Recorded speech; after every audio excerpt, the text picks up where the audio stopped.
Buat Blacktails yang mengikuti dunia drifting pasti udah nggak asing lagi sama sosok yang bakal gua ajak ngobrol hari ini.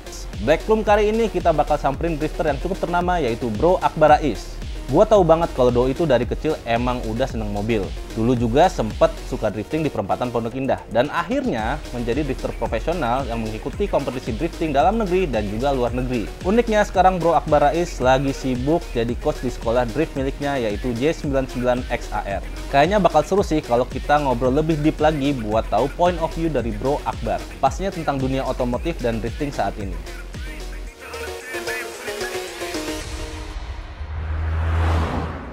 Halo Bro Selamat Akbar. datang Bro Akbar Rais. Bro Iksan. Apa kabar? Baik dong, baik. Lagi sibuk nggak nih hari ini? Duduk aja dulu. Duduk dulu ya, duduk dulu nih. Duduk. Kita ada all-holdernya. Halo Black Balls, gue Akbar Rais, seorang drifter profesional dari Indonesia. Jadi hari ini tuh gue dateng pengen bicara lebih deep lah. Ibaratnya kalau orang-orang sekarang tuh curhat tuh kan deep talk. Deep talk. Deep talk untuk mengenai mengetahui dunia drifting saat ini. Kan lagi Oke. rame banget nih ya. Alhamdulillah lagi rame. Rame. Gila ramenya. Rame banget dan Rame juga gila. lu juga punya sekolah drifting yang J99XAR ini. Ya, Itu udah cukup namanya ada di seluruh dunia. Apa seluruh Indonesia jatuhnya? lumayan lah udah murid kita udah ada yang dari luar negeri juga sih. Gue nggak salah ngomong kalau ada di dunia. Drifting itu merupakan sebuah art ya. Jadi kalau gue gambarkan drifting itu adalah mengontrol mobil yang tidak terkontrol, di mana itu penuh dengan tantangan. Jadi karena hidup gue suka tantangan, jadi gue suka sama yang namanya drifting. Lu kan mulai drifting tuh udah lama banget ya. Zaman itu gue tuh masih jadi montir segala macem. Nah, lu tuh dulunya langsung mulai drifting atau ada balapan lain sebelum drifting? Gue langsung drifting. Langsung to the point. Langsung gue drifting. Iya. Kenapa? Kenapa nggak mau nyoba kayak rally dulu kayak apa salon dulu gitu? Kalau kita dulu gue mau coba langsung ke rally lah atau touring, itu kan costnya Iya, banyak sekali gitu. Harus bikin mobil dulu dedikasi untuk itu. Bener. Gitu kan? Nah kalau ini kan mobil gue kuliah, masih bisa gue pakai jalan-jalan, masih bisa dipakai pacaran, tapi bisa dipakai buat ngedrift juga. Mobil pertama lu pada saat memulai drifting itu lu pakai apa? BMW E36 318 mesinnya M43. Mesinnya M43 4 silinder dong berarti. Bisa itu. Dulu mobil harian gue itu. Oh, tapi emang irit sih ya. Iya, kalau bicara soal pengalaman pertama pada saat gua ngedrift itu, sebenarnya ini nggak bagus ya. Jadi nggak boleh dicontoh karena dulu tuh nggak ada tempat ya buat drifting. Dulu gue nyobain drift di perempatan Pondok Indah at the time. Ya kita nyobain, walaupun tidak melanggar lalu lintas ya, tidak melanggar lampu merah. Belajar dari handbrake turn pertama kali, bikin setengah donat seperti apa. Cobain switching pada saat lagi drifting. Itu di tahun-tahun pertama lah gue mencoba untuk drifting lah. Drifting ini tuh unik. Lo punya uang lo belum tentu menang. Oh iya bener juga Nah, sih. agak sulit karena drifting itu 50-50. 50% itu dari lo punya modal, punya mobilnya lah gitu, 50% lagi ada dari skillnya. Jadi nggak bisa satu yang let's say skillnya tinggi tapi mobilnya pas-pasan, atau kebalikannya mobilnya tinggi tapi skillnya masih jauh di bawah dari mobilnya. Itu nggak bakal balance juga gitu. Nah, contoh ya, ini bukan meng-underestimate ya, garis bawah. Kita ikut touring, ada kelas-kelasnya. Betul. Ya kan? Oh, kelasnya begini segala macam. Sky is the limit gitu. Kalau kita pakai barang-barang yang tepat, mobilnya kenceng, drag race pasti bisa mencari waktu, ya kan? Touring kalau kita pakai suspensi yang harganya bisa beli 10 mobil lagi gitu kan, udah pasti lebih kencang juga gitu. Ya kurang lebih itu sih. Jadi lebih kalau drifting lebih skillnya lebih Bener, terangkat bener. ibaratnya gitu. Dan gue ngelihatnya itu jadi sebuah art jatuhnya. Jadi it depends dari kita mau turun di track mana sih, pakai horsepower yang seberapa sih gitu. Ada kalkulasi antara mobil dan juga pembalapnya. Betul. Nah, di dunia drifting sendiri sebenarnya itu ada dorongan nggak sih dari keluarga atau dari teman atau tekad lu sendiri? Gue pengen ini. Sebenarnya kalau mau dibilang dari keluarga, jauh sebelum gue lahir, bokap gue tuh pembalap rally. Oke. Tapi setelah gue lahir kayaknya udah stop. Kalau teman mungkin pada saat itu ya sama teman-teman kuliah yang sama-sama suka mobil dan yang sama-sama suka drifting, ya mungkin salah satunya dari hal itu juga gitu. Tapi memang yang bikin kayak switch gitu tiba-tiba mau on gitu ya, itu gara-gara nonton film gitu dan ngelihat wah pas abis ngedriftin cewek gitu kan dikasih nomor telepon. Buat gue kayaknya apa ini jalan ninja gue ya. Pada saat itu kan gue introvert, gue nggak pernah keluar, gue nggak pernah bergaul gitu. Wah ini keren ya kalau gue bisa nyetir kayak gini.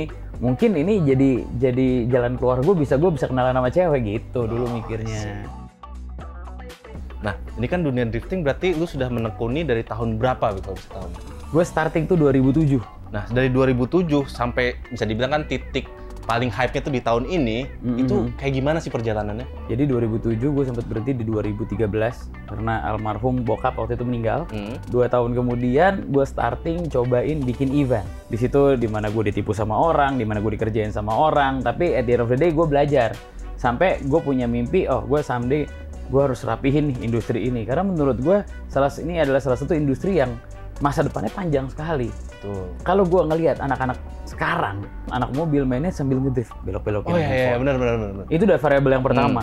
Variabel yang kedua, lo boleh cek beberapa ATPM, selalu ada yang namanya drift mode lah, ada drift lah. Jadi drift itu udah menjadi sebuah gimmick bahkan di worldwide gitu loh. Yang baru terakhir ini, Ioniq N, selalu ada gimmicknya drift mode. Drift mode, betul. Iya kan? Buat apa? Ya gimmick, balik lagi. Karena drifting ini kalau kita mau ngelihat in the future, itu bakal bagus banget.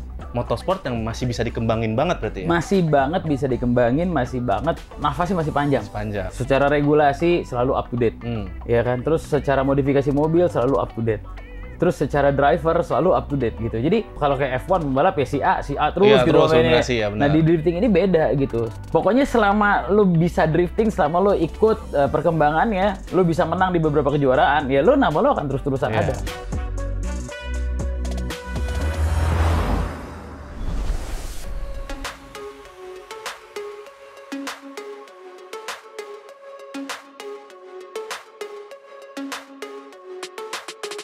Oke, kalau kita bicara soal titik balik seorang Akbar Rais, itu menurut gue mungkin ketika gue mulai main go internasional, dan itu adalah titik pertamanya ya, gue titik bangkit gue ada di sana. Gue akan bisa bilang ketika gue starting buat sekolah drifting itu adalah titik balik seorang Akbar Rais. Lu memulai dengan mobil tadi E36 lu, terus ada nggak satu sosok guru lu pertama tuh siapa?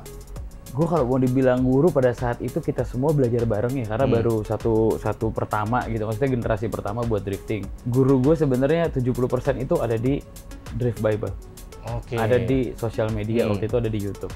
Kedua ya gue belajar sama teman-teman yang ya contoh sama Dean gitu kan, Dean yang duluan lebih mulai bisa, ya gue belajar sama dia gitu. Caranya gimana sih, gue berada di samping dia seperti apa gitu. Cuman lebih banyak memang gue belajar dari Drift Bible. Jadi Drift Bible, terus perkumpulan, siapa nih yang paling berkembang dari perkumpulan? Betul, belajar dari situ. Benar.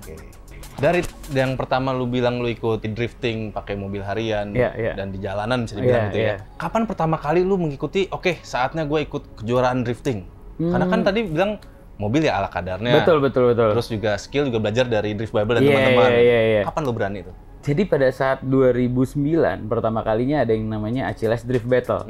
Itu adalah balapan drifting beneran, karena sebelumnya drifting itu masih berantakan. Kayak slalom gitu ya. Kayak slalom jatuhnya. Pada saat itu bintang tamunya dari negara tetangga ya, dari Malaysia, Prince of Driftnya Malaysia itu Tengku Jan. Dia datang bawa mobil Proton. Nah, di situ gue inget banget, gue ngebet banget pengen ikutan sama dia. Karena gue pengen belajar. Nah, gue tuh sepengen bisa itu. That's why gue berusaha, gue cobain deh taksi drift sama orang yang jago. Sampai sekarang kalau gue nggak salah, gue masih punya videonya, masih pakai handphone burik gitu, gue di dalam mobil. Karena gue pengen tahu gimana sih cara bawa mobilnya gitu loh. Lu cari ilmu dari situ? Gue cari ilmu dari situ. Itu kompetisi pertama gue 2009, waktu itu gue pakai mobil E30 M40. Oh, malah kayak E30 malah dari kayak 30. Kenapa? Karena waktu itu gue nggak beranggapan E36 itu berat. Dengan mesin yang sama-sama 1800, gue rasa bisa lebih dieksplor pakai mesin E30. Lebih lincah. Gitu. Lebih lincah, bener. Dari semua kejuaraan nih yang sudah lu ikutin, mana yang menurut lu paling berkesan? Waduh, kayaknya hampir setiap kompetisi itu berkesan ya. Selalu ada cerita gitu. Tapi mungkin yang paling berkesan ya pada saat 2018. Jadi pada saat itu gue punya tim yang support gue untuk balapan di Malaysia. Waktu itu gue mau ikut ke seluruh kejuaraannya. Jadi mulai dari round 1 sampai round 6. Di luar negeri nih? Di luar negeri nih, di Malaysia. Dan kebetulan di round 5 dan round 6 itu adalah international competition, namanya King of Nation, di mana di situ gue dapat podium juara 2. Dan yang paling menariknya, tadi gue baru cerita kan, 2009 pertama kali gue ngedrift sama jagoannya Malaysia Tengku Jan, dan gue belajar dari sana. Di tahun 2018 gue ketemu sama dia di final. Siapa yang menang? Dia. Masih dia yang menang. Tapi lu bisa satu podium. Iya, tapi itu buat satu podium. Lu bayangin nggak? Pada saat lu pertama kali diajak sama dia, wah gila, idola banget nih orang, jago banget. Lu mengidolakan dia gitu secara nggak langsung, bener nggak? Dan lu belajar dari dia gitu. Gue belajar ngelihat dari dia, cara dia nyetir apa segala macam. Dan di 2018, sekitar 9 tahun kemudian, gue bisa ketemu sama dia di final. Gue pada saat gue masuk final, gue sampai merinding, gue bilang, gue nggak peduli gue kalah menang, yang penting gue udah sama idola gue udah bisa ngelawan dia gitu loh.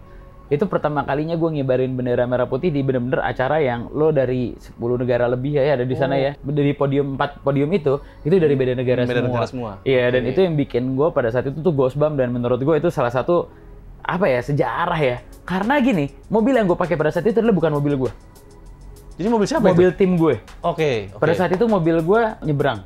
Jadi mobilnya rusak sebelum kualifikasi. Jadi sama tim owner gue disuruh pakai mobil yang satu lagi, punya tim gue orang Malaysia. Ya udah, akhirnya kita lihat dari kualifikasi siapa yang paling bagus. Ketika gue paling bagus, akhirnya gue disuruh pakai, dan alhamdulillah gue sampai final.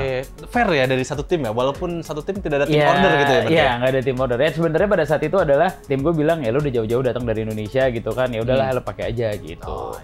Tapi ya akhirnya ya ternyata itu menjadi sejarah buat gue, bisa ngangkat bendera merah putih, itu sih bangga banget sih.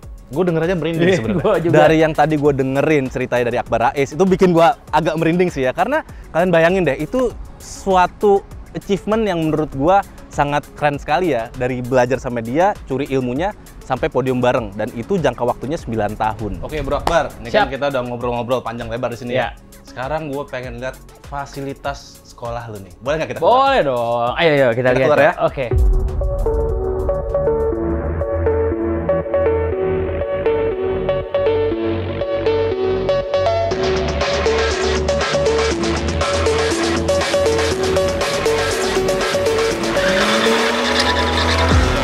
Nah, Bro Akbar, ini kan kita sudah di luar ya. Ya. Kita lihat fasilitasnya gede banget, arena driftingnya. Nggak gede banget sih sebenarnya, cukup. Tapi menurut gue ini gede banget sih kan, biasanya kecil kan.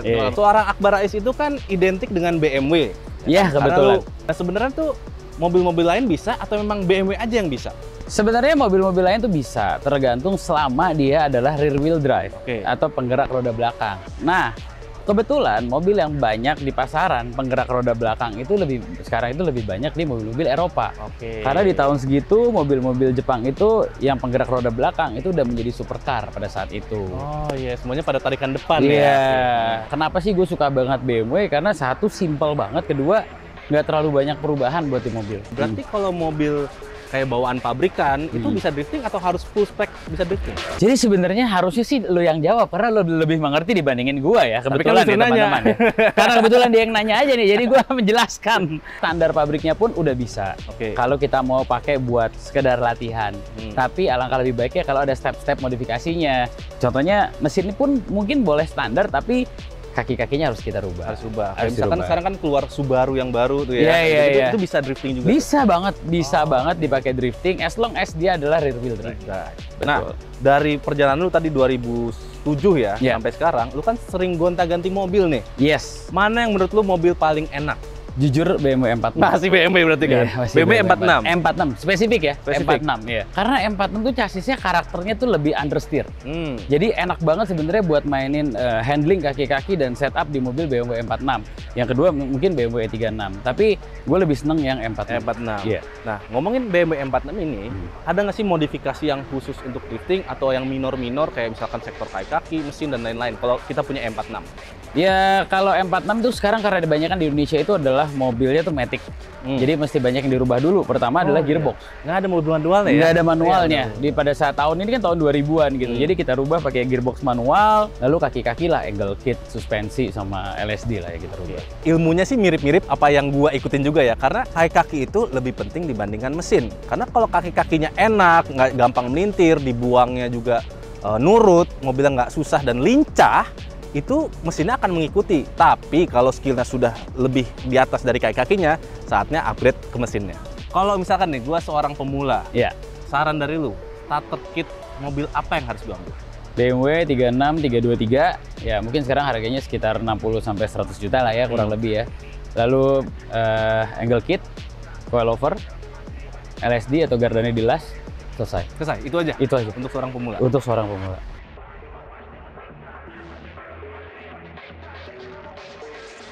Nah, ngomongin J99XR Drifting Academy nih ya. Tahun berapa sih dibukanya? Kita starting itu tahun 2021. Oh, masih bisa dibilang baru ya? 1, 2, 3, 4. Iya, benar. Tahun ya? Baru tahun sekarang ini baru tahun keempat. Lo bilang tadi masih baru kan? Iya, tapi gue udah 1.000 orang yang latihan ngedrift di sini. Udah 1.000? Udah 1.000 orang selama 4 tahun. Kalau untuk jadi coach drifting tuh sebenarnya udah dari tahun 2017 ya, 2017-2018 kebetulan ngelatih beberapa orang sampai pada akhirnya buka sekolah di tahun 2021. Abis itu jadi coach terus sih. Nah, dari sekolah lu ini ya, ada nggak sih satu orang, misalkan baru mulai belajar nih, dalam 1 hari udah bisa 1 teknik atau 2 teknik segala macam? Oke, gue akan bicarakan tentang data nih. Selama 4 tahun ini, dari 100% orang yang sekolah drifting di sekolah ini, 80% dalam waktu 1 hari bisa bikin donat. 80%? 80% dalam 1 hari bisa bikin donat. 50% dari 80% bisa bikin angka 8. Oh, ya, oke. Jadi lumayan sebenarnya kalau mau ditanya 1 kali pertemuan ya depends dari lu memang mau ngikutin apa kata instrukturnya, lu pasti akan bisa lebih cepat. Jadi gitu. coachnya benar-benar profesional, Betul. mengajarkan dari basic sampai ke advance-nya. Betul. Pembalap-pembalap profesional tuh jago-jago banget. Tapi nggak semua pembalap itu bisa menyalurkan ilmunya kepada murid-muridnya atau ngajarin orang. Karena ngajarin orang itu jauh lebih susah dibanding kita langsung drifting sendiri. Nggak semua orang bisa menerima apa yang kita omongin, dan mungkin kita ngejelasinnya kurang detail. Nah, Bro Akbar Rais itu gua akuin adalah salah satu coach yang sangat sukses untuk mendidik orang-orang yang belum pernah bisa drifting sampai ke dunia profesional. 1.000 orang itu apakah semuanya bisa dibilang berbakat untuk drifting, ataupun ada yang nggak ikut drifting lagi? Nah, ini yang tadi gue bilang menariknya, kalau drifting itu bukan cuma sekedar motorsport, tapi juga part of dari lifestyle ataupun entertainment. Ada beberapa orang yang latihan drifting cuma pengen bisa, ada orang yang penasaran mau cobain gitu kan, ada orang yang mau ngasih kado ke pacarnya atau kado ke anaknya atau kado ke suaminya atau ke istrinya untuk experience yang baru. Drifting ini jadi kayak golf. Orang mau meeting apa segala macam sambil golf yuk gitu. Sambil drifting nih berarti Nah, ya? sekarang gue bikin arahnya, ayo kita meeting sambil drifting gitu. Jadi dari walaupun kita nol basic, nggak ada sama sekali, Betul. cara meyakinkannya ini adalah lifestyle. Satu ini lifestyle, dan kedua di sini semuanya lengkap. Coachnya ada, mobilnya ada, lu datang tinggal datang aja gitu. Kalau lu pun lu mau main sama teman-teman apa segala macam ya ketawa-ketawaan, lucu-lucuan, tapi sekalian bisa drifting juga. Belajar sambil nongkrong. Betul. Kita punya SOP gimana sih cara ngajarin orang, step by stepnya seperti apa sih? Kayak gue di sekolah punya kelas beginner, advance, intermediate, sampai ke kelas pro. Jadi ketika lu udah bisa kelas pro nih, lu daftar untuk kelas pro, latihan lu tuh tandem. Oh, oke. Jadi lu akan latihan nge-chase. Simulasi beneran gitu. Beneran. Jadi di depan itu akan ada gua, Ordani, ya di belakang adalah dia untuk full of chase. Yang dimana sebenarnya itu adalah hal yang paling susah karena nggak semua orang mau untuk jadi lead ngajarin gitu kan. Nah, kita punya kelasnya untuk seperti itu. Ada nggak sih yang dari nol sampai sekarang tuh udah jadi pembalap profesional? Kalau gue bisa bilang sekarang pembalap-pembalap pro dan pro 2 sekarang itu adalah majority adalah lulusan dari sekolah gue. Wow, itu majority berarti dari sini? Majority, yes. Majority. Kalau kita lihat deh dari beberapa event gitu ya, mau di kelas pro, mau di kelas pro 2, mau di kelas new gen, mau di kelas WDC, pasti ada perwakilan dari sekolah kita. Iya, dan mereka sudah menemukan tim-tim sendiri ya? Betul, mereka udah punya tim-tim sendiri yang ya buat gue memang itulah fungsinya sekolah. Tangga dasar pertama, lo belajar, lo kenal dunianya. Next step-nya adalah lo punya tim sendiri buat lo balap. Cari tim sendiri. Betul, betul. Tips pertama, mulailah dari yang paling murah dulu. Apa tuh yang paling murah? Cobalah di sekolah drifting. Karena kalau kita langsung kita coba bangun mobilnya, itu udah akan sangat mahal sekali. Jadi ketika kita udah coba di sekolah, dan kalau ternyata kita memang suka dan kita berbakat, kalian boleh lanjut. Tapi kalau kalau kalian nggak suka ataupun kalian nggak berbakat, kalian tetap bisa bangun mobilnya buat jadi pajangan di rumah. Oke, Black Pals, jangan lupa like, komen, dan subscribe. Dan juga bunyikan loncengnya agar kalian tahu ada video baru dari kita. Oke, sampai dulu episode kita. Sampai jumpa di episode berikutnya. Bye-bye.